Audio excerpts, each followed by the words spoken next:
Hello friends, मेरा नाम नवीन कुमार है और मैं आज आपको थ्योरी ऑफ मशीन के बारे में पढ़ाऊंगा।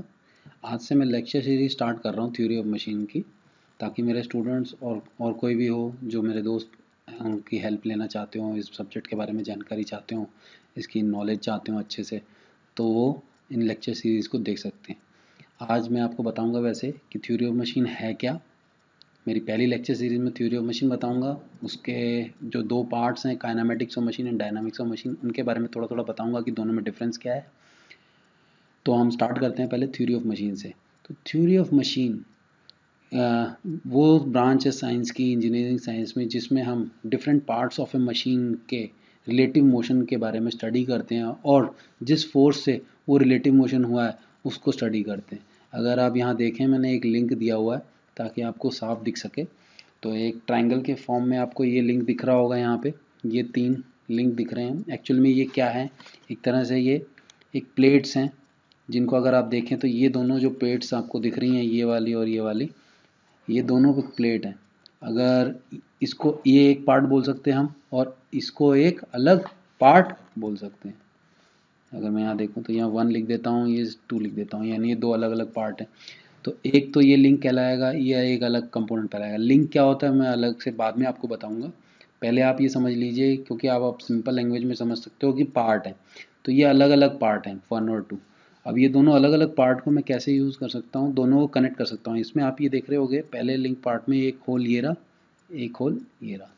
ऐसे ही इसमें दूसरा होल ये रहा और एक और होल सेकेंड लिंक में ये रहा। अब अगर मैं इन दोनों लिंकों को, सेकेंड लिंक को उठा के इस तरह से मैं इसके ऊपर ऐसे ओवरलैप कर दूं, तो इसका दोनों के ये वाला होल और ये वाला होल ओवरलैप कर जाएंगे और इसके अंदर पिन डाल दूं तो ये आपस में कनेक्ट हो जाएंगे।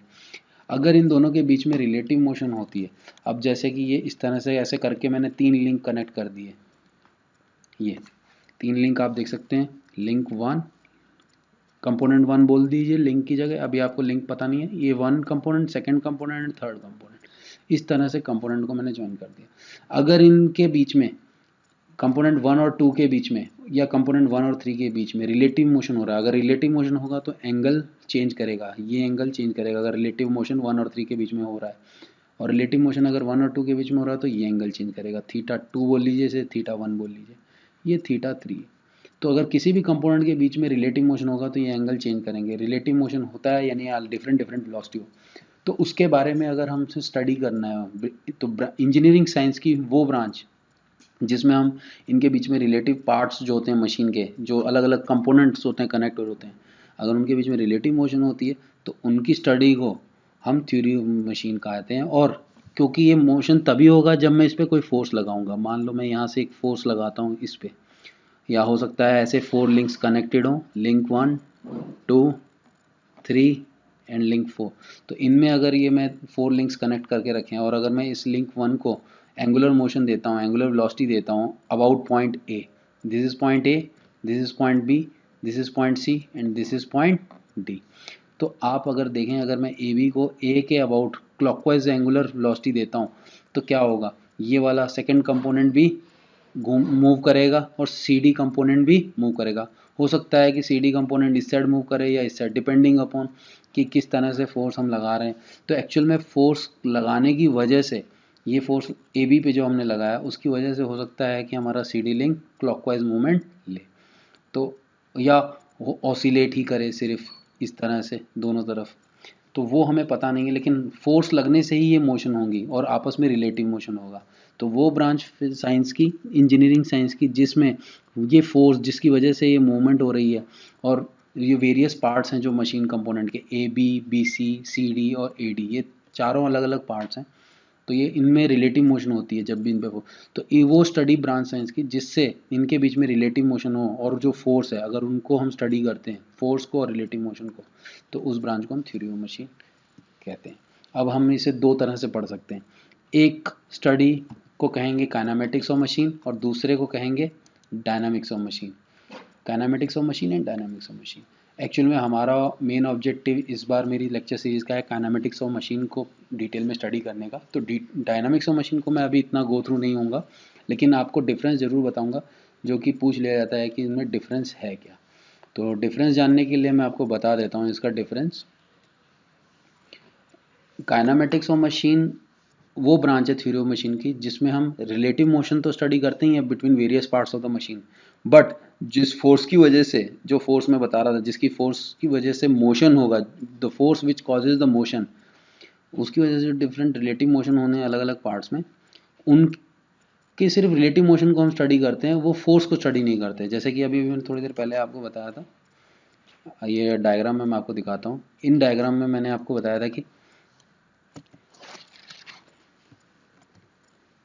ये वाला जो अगर रियल लिंक है ए बी सी डी, और अगर इसमें अगर आप देखो तो ये ए बी पे हमने जब ये फोर्स लगाया था तो हमारा A B B C C D move किया था, और ए डी को हमने फिक्स रखा है। फिक्स रखने का मतलब है ए डी को हमने जॉइंट कर दिया है ग्राउंड से या किसी चीज़ से जिससे ये मूव नहीं कर सकता। तो जब हम ए बी को फोर्स लगाते हैं तो उसकी वजह से बी सी और सी डी मूव करता है। हमें नहीं पता किस डायरेक्शन में मूव करेगा, लेकिन इस फोर्स की वजह से मूवमेंट होती है between various parts of the machine. और ये वेरियस पार्ट्स कौन कौन से? A B B C C D and A D. तो जो ये फोर्स है, अगर हम इसको कंसिडर ना करें कि how much force we have applied, 2 newton apply किया है, 3 न्यूटन अप्लाई किया है, 20 न्यूटन अप्लाई किया है, कितना फोर्स अप्लाई किया, उसकी क्वांटिटी को हम कंसिडर नहीं करते, उसकी डायरेक्शन को कंसिडर नहीं करते, तो बस उसकी वजह से जो मोशन हो रहा है उसकी वजह से मान लो ये ए बी जो लिंक है वो हमारा क्लॉकवाइज मूवमेंट लिया है, तो उसकी वजह से बी सी किस तरह से मूवमेंट लिया है, तो सी पॉइंट की वेलोसिटी क्या थी, या ये जो सी डी पे डिफरेंट डिफरेंट पॉइंट्स हैं, ये डिफरेंट डिफरेंट पॉइंट्स हैं, इनकी वेलोसिटी क्या है, किस एंगुलर वेलोसिटी है, ये सी डी पूरा क्लॉकवाइज मूवमेंट ले रहा है या सिर्फ ओनली ऑसिलेट कर रहा है। तो ये हमें पता, तो डिफरेंट पार्ट्स की अलग अलग वेलोसिटी होती है। तो अगर हमें उस वेलोसिटी को स्टडी करना है उनके बीच में, और ये बी सी सी डी के बीच में डिफरेंट रिलेटिव मोशन को स्टडी करना है कि बी सी अगर मूव कर रहा तो किस तरह से मूव कर रहा है, सी डी कर रहा तो किस तरह से, किस पॉइंट की कितनी वेलोसिटी है, वेलोसिटी बी कितनी, बी की वेलोसिटी क्या है, सी की वेलोसिटी क्या है, और कोई और पॉइंट है अगर बी सी पे यहाँ कहीं तो उसकी वेलोसिटी क्या है। तो अगर उसको हमने स्टडी करना है, वो निकालना है, विदाउट ये जाने कि जिस फोर्स से ये मोशन हो रही है उस फोर्स, उसकी वजह से उस पॉइंट की वेलोसिटी क्या है, सिर्फ हम वेलोसिटी के बारे में स्टडी कर रहे हैं, उस फोर्स को कंसिडर नहीं कर रहे हैं। तो हम वो स्टडी थ्योरी ऑफ मशीन की जिसमें हम मोशन को स्टडी करते हैं between different relative motion between different parts of the machine without considering force which causes the motion, तो उस ब्रांच को हम कहते हैं काइनेमेटिक्स ऑफ मशीन। तो इसीलिए यहाँ पे हमने ये टर्म लिखा गया है यहाँ पे, ठीक है। अब अगर आप देखें तो डायनामिक्स ऑफ मशीन क्या है?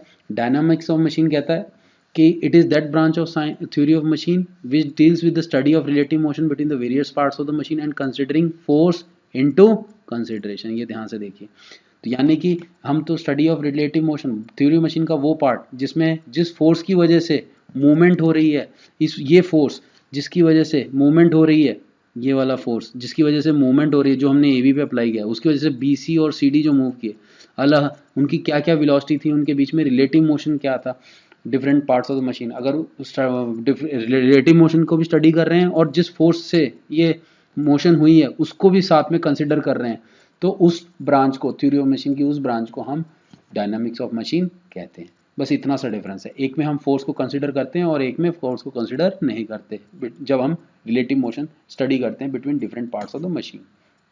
जब हम फोर्स को कंसिडर नहीं करेंगे तब हम वो काइनेमेटिक्स ऑफ मशीन कहलाएगा, ठीक है। और जब हम फोर्स को कंसिडर करेंगे और स्टडी ऑफ रिलेटिव मोशन पढ़ेंगे तो हम उसे डायनामिक्स ऑफ मशीन कहेंगे। क्लियर?